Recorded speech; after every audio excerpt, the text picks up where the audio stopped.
నమస్కారం. దేశంలో కుంభమేళా జరుగుతోంది. కుంభమేళాకు వెళ్ళి స్నానాలు చేయని వారికి దేశభక్తి లేదు అని అధికారంలో ఉన్న పెద్ద పెద్ద నాయకులు చెప్తున్నారు. సరే, కోట్ల మంది అక్కడికి వెళ్ళారు. తొక్కిసలాటలు జరుగుతూ ఉన్నాయి.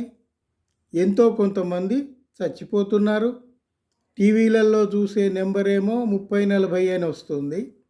సోషల్ మీడియాలో 80, 90, 100 వస్తుంది. అందులో ఎక్కడో కొంత నిజమైతే ఉంది. అది కాకుండా వందల సంఖ్యలో గాయాల పాలయ్యారు, అది తెలుసు.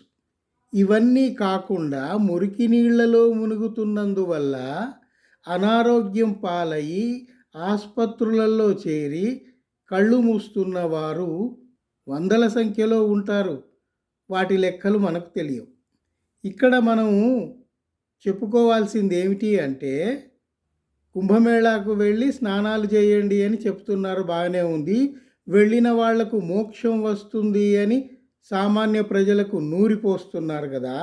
నేననేది ఏమిటంటే, మీకు మోక్షం ప్రధానం అని అనుకుంటే సనాతన ధర్మం మీద నమ్మకం ఉన్నవాళ్ళు, సంప్రదాయవాదులు, రాజకీయ నాయకులు, కార్పొరేట్లు, మూఢభక్తిలో మునిగి ఉన్న వాళ్ళందరూ వెళ్ళి అక్కడి తొక్కిసలాటలో ప్రాణాలు వదిలి వాళ్ళ శవాలను కూడా ఆ నీళ్లలో సమాధి చేసుకోవచ్చు కదా.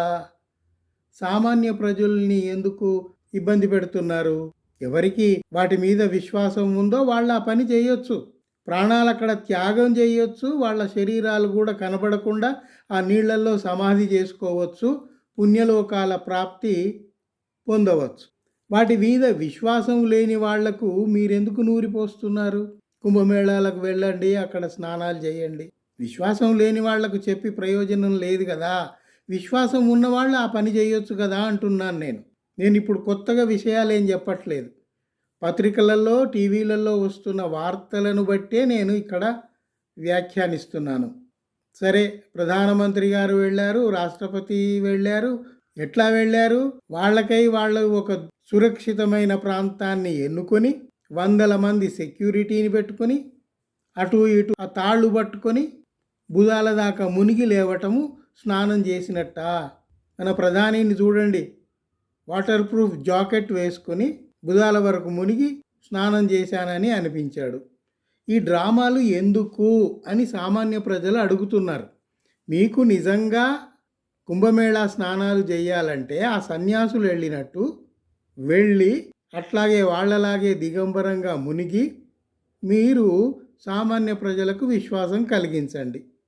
మీకు మాత్రం ప్రత్యేకమైన ఏర్పాట్లు, 100 మంది సెక్యూరిటీ, తాళ్ళు వగైరా, వాటర్ ప్రూఫ్ జాకెట్లు వేసుకొని ఈ డ్రామాలు ఎందుకు అని సామాన్య ప్రజలు అడుగుతున్నారు.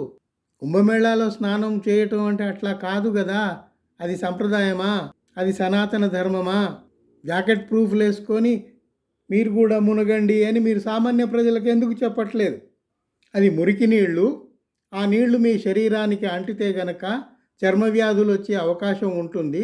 కాబట్టి జాకెట్లు నాలాగా వేసుకొని మీరు కూడా వెళ్ళి స్నానం చేసి రండి, లేదా భుజాల వరకు మునిగి రండి అని ఎందుకు చెప్పటం లేదు? తప్పు కదా. మనం చెయ్యలేని పనులు సామాన్య జనాలకు చెప్పి వాళ్లను ప్రోత్సహించి వాళ్ళ ప్రాణాలతో చెలగాటం ఆడటం అవసరమా? వివిఐపీలకు ఒక పద్ధతి, విఐపీలకు ఒక పద్ధతి, సామాన్యులకేమో ఒక పద్ధత. సామాన్యులు మాత్రం తొక్కిసలాటలో ప్రాణాలు త్యాగం చేయాలా? ఇంతమంది చచ్చిపోయారు అంటే వాళ్లకు మోక్షప్రాప్తి జరిగింది అని మీరు దానికి వ్యాఖ్యానాలు ఇస్తారా? నేననేది అదే, ఆ మోక్షప్రాప్తి మీరే పొందొచ్చు కదా. ఎందుకు ఈ తనుగులాట? మోక్షప్రాప్తి గురించి అవగాహన లేని వాళ్లకు, వాటి మీద విశ్వాసం లేని వాళ్లకు మీరెందుకు చెబుతున్నారు? అనవసరం కదా. ఇవన్నీ కాకుండా కుంభమేళా పరిధిలో ఆ గుడారాలు వేశారు, టెంట్లు. అందులో అనేక చోట్ల అగ్ని ప్రమాదాలు జరిగాయి. ఆ అగ్ని ప్రమాదాల్లో ఎంత ఆస్తి నష్టం అయింది, ఎన్ని ప్రాణాలు పోయాయి, లెక్క తేలలేదు. వీటన్నిటికీ ఎవరు బాధ్యత వహించాలి? అధికారంలో ఉన్న యూపీ ప్రభుత్వం, కేంద్రంలో అధికారంలో ఉన్న కేంద్ర ప్రభుత్వం బాధ్యత వహించాలా వద్దా? ఎవరు? గాలికి వదిలేశారు జనాల్ని, కోట్ల మందిని. అసలు ప్రపంచంలో ఇంతటి అనాగరిక సంప్రదాయం ఎక్కడా లేదు. కుంభమేళాలు వచ్చింది ఒకందుకు. ఆ శంకరాచార్య దానికి వికృత రూపాలిచ్చి ఈ రకంగా తయారు చేశాడు. దిగంబరంగా నాగబాబాలు వీళ్ళంతా తయారైపోయి, సన్యాసులంతా తయారైపోయి దిగంబరంగా వందలు లక్షల మంది, కోట్ల మంది ఆ రోడ్ల మీద పోతుంటే అంత అనాగరిక ప్రదర్శనను ప్రభుత్వాలు ఎందుకు అనుమతిస్తున్నాయి? ప్రపంచంలో ఇంతటి అనాగరిక చర్యలు ఎక్కడా లేవు కదా. ధర్మం పేరుతో, ధార్మికత పేరుతో ఇంత అనాగరికత, ధార్మికత పేరుతో ఇంత మూఢత్వమా? ప్రపంచంలో ఎక్కడా లేదు. దేశాన్ని ఎటు తీసుకుపోతున్నారు మీరు?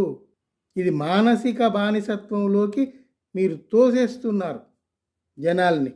ఇంకా leader of opposition Rahul Gandhi విషయం వస్తే ఆయన ఇవన్నీ పాటించటం లేదు కాబట్టి ఆయనను హిందూ ధర్మంలో నుంచి వెలివేయాలి అని. ఎవడు వెలివేయాలి? ఎవడికి ఆ అర్హత ఉంది? ఆ ధర్మం అనేది ఎవడికి వాడికి తోచింది వాడు అనుసరిస్తాడు. అంతేగాని స్వామి పేరుతోటి, బాబా పేరుతోటి, లేదా ఒక అధికార పీఠం మీద కూర్చున్న వాడికి ఇంకొకరిని బహిష్కరించే అధికారం ఉండదు, స్తోమత అంతకంటే ఉండదు. అవన్నీ పిచ్చి మాటలు.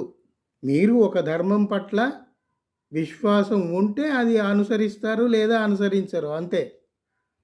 అంతేగాని మీరు అనుసరించకపోతే మిమ్మల్ని బహిష్కరిస్తాం. ఎవడు బహిష్కరిస్తాడు?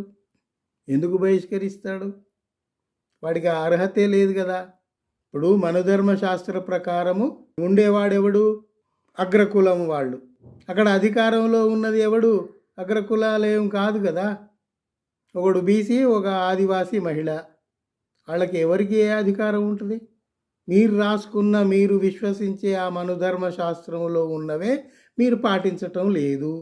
మీరు కూడా ఈ విషయాలు ఆలోచించండి. ఆలోచించి మీ చుట్టూన్న వాళ్ళను ఎడ్యుకేట్ చేస్తూ ఉండండి. సరే, మళ్ళీ మరికొన్ని విషయాలతో మాట్లాడుకుందాం. ప్రస్తుతానికి సెలవు. Thank you.